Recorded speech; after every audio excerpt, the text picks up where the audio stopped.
What is the best medicine from your mind? Do you know? Anybody? Can you remember? Fantasy.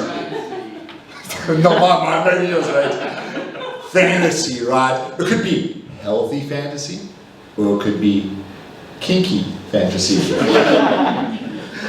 And I'm not going to share my fantasies with you today. Thank you.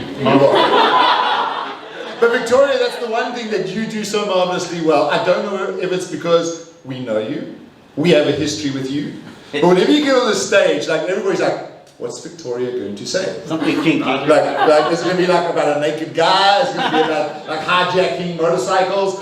You always get us. You always get us from the first word you start to speak. You never ever fail to actually connect with an audience. They're always involved in your speeches, and that's the thing I love about your speaking. That's the thing I love about your speeches. Now, the good thing about Victoria's speech is that she actually sent it to me before, so I knew what was coming. We discussed her speech, and I knew what was in the speech, and I made some suggestions for changes. And guess what she did? She made even better changes. So good job. The thing I loved about Victoria, please. The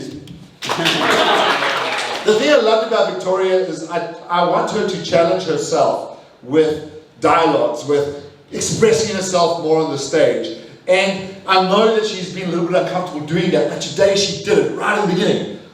It's summer 2018, and I get a phone call. Victoria, it's not a Canada. Are you serious? Like that kind of dialogue is very outside of Victoria's comfort zone, so I really want to commend you for doing that. But what I want to do, and the area I want to challenge you on, is to create even greater separation between yourself, the narrator, and the characters in the story. You had tremendous opportunities to do that. You know, when you were talking about Colin Firth, Leonardo DiCaprio, or Tom Cruise, right? Now the thing I loved about your description of Colin Firth is you actually gave us particular information about him, you know, with his sexy British accent.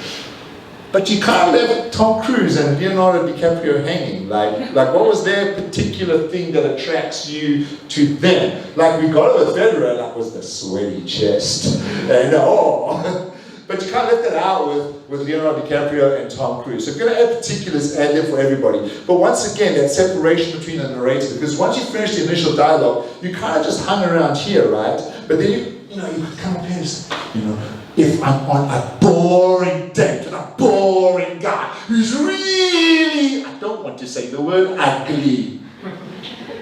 You can add more drama into those stories and create that separation between yourself and the narrator instead of just occupying a small part of the stage here. And that will give you the scope to actually engage more with people, making eye-to-eye contact with them. So there's one suggestion I would say is just think about how can I separate the narrator from the characters in the story, and it'll become a much better speech. I do want to commend you. I know this is your challenge and you did great today. So keep on trying and keep on pushing yourself in that direction. You're doing great.